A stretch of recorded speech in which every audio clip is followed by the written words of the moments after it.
In the previous episode, we traveled a full day from Diyarbakir to Antakya in the south. The following day, we decided to drive around the old city, looking and experiencing the devastation of the earthquake. And we're back in the bus again. Here we go for another wonderful day traveling around. Good morning, everybody. Good morning. Hello, Ashley. Good morning. And actually our captain on board and the co-pilot. Good morning. Good day. Yes, it's a dark but wonderful day. No, it's not dark, it's just the camera. Here we go. Let's see where the road... If you didn't know, this is Jock. Dude, this Jack. Hey, Jockey, this Jack Hardname. Oh, Jake. Jack. Jake, the... Jack. Little, Jack. Ow. On the 6th of February 2023, Antakya, a historic city in the south of Turkey, was devastated by a powerful earthquake that struck the region. The disaster, part of a series of earthquakes that affected Turkey and Syria, caused widespread destruction, claiming thousands of lives and leaving countless others homeless. Once a vibrant cultural and historical hub, Antakya faced immense challenges in the aftermath, with rescue operations and rebuilding efforts highlighting both the resilience of the people and the scale of the tragedy. And as we're driving around places Fransha have been before, you could see how severe it was. Not only the earthquake, but also how the city now struggles to recover.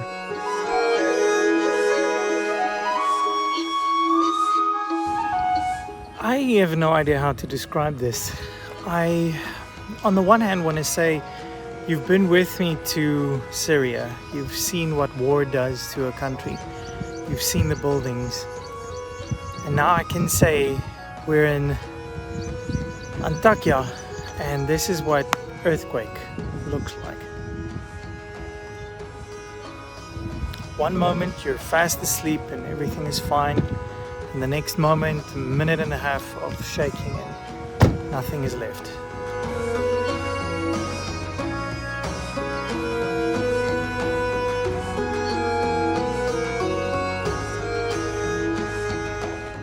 It is truly amazing to see the destruction. Yeah, I am kind of struggling for my words here because, I mean, if you look at this building, it's like it was just shaken apart. There are so many buildings still standing, which means that they were built very well. But there were so many old buildings in this place that, they just couldn't stand the shaking. It is incredible. More than 2 years after the devastating earthquake, many buildings in the old part of Antakya remains unrepaired or unrebuilt.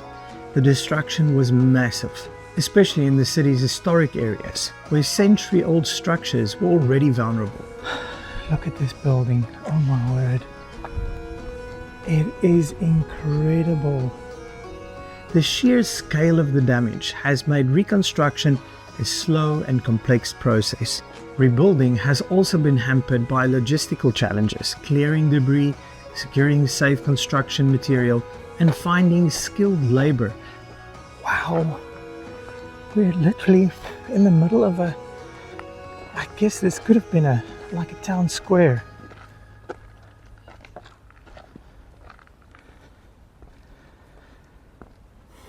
It's all gone. The event left deep emotional scars on its people. Beyond the physical devastation, survivors faced unimaginable loss, losing their family members, their friends, and entire communities in a matter of seconds. The trauma of witnessing their homes reduced to rubble and their city forever changed led widespread grief, anxiety, and a lingering sense of uncertainty. The more amazing part is the history that lies in this valley. From biblical times all through the ages. And this also becomes part of the history of this valley.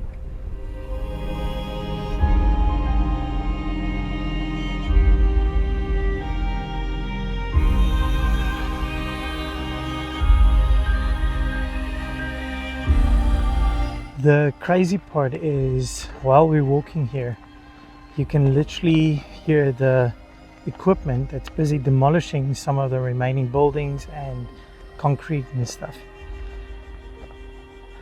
In a way, it's kind of somber because you have to rebuild the whole city. You have to rebuild, in a way, the history that was lost here in the old buildings. It is really difficult to imagine that this was done by an earthquake. This looks like years and years of... It's amazing.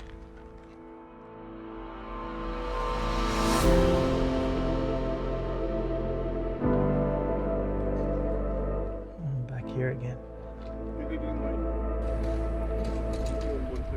We're walking here on this piece of open, I don't know what you call this, but there are these holes and you wonder by yourself if they dug people out of here. This is amazing.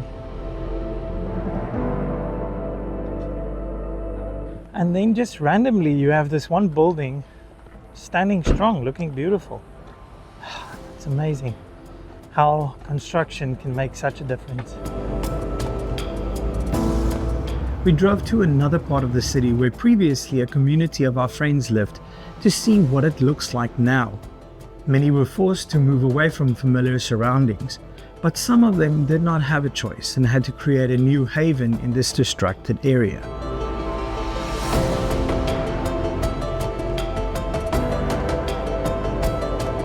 We were honored by one of these families as they invited us for something to drink. We could talk about their experiences and hopes for the future. Ashley, so what's happening in here? Oh, you need to go check for yourself. It's çok güzel.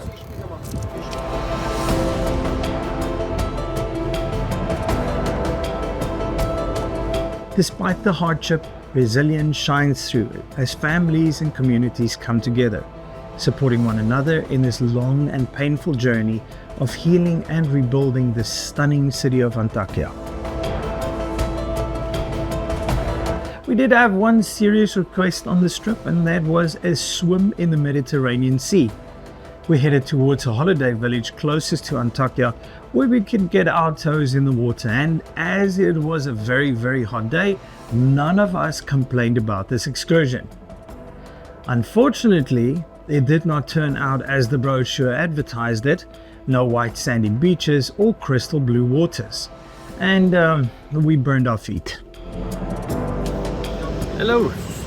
What are we doing? What are we doing? What are we doing? We're on the beach.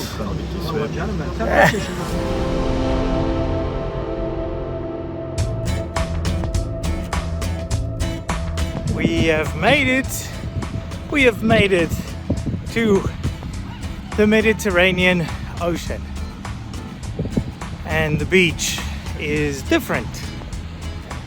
And the designs are different. And the scenery is different.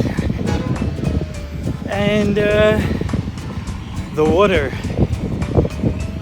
is not truly what we saw in the pictures. How amazing. So after a very short experience, we hit the road looking for a place to get something to combat the heat. I think it's safe to say that I've had better moments in my life. I don't have socks on. My shoes are full of sand. It's wet. My pants are wet. My pants are full of sand. My shirt is uncommonly badly. We're here at a restaurant to have something to drink. Yeah. Nice, huh? Nice. And so our quick visit to Antakya came to an end, but not without one last glimpse of their reality. Not only were buildings destroyed, but also thousands of cars were crushed beneath the collapsing structures. The streets were filled with overturned and mangled vehicles, further complicating rescue and recovery efforts. For many survivors, the loss of their cars added another layer of hardship as they now lived in these temporary housing. Our journey is coming to an end, and that means it is time to get some gifts to take back home. In this case, shopping for the most delicious Turkish delight. And as it comes in so many different shapes and sizes, it took a whole day. And some of the other team members, the copper goodies were worth the best prize hunting efforts.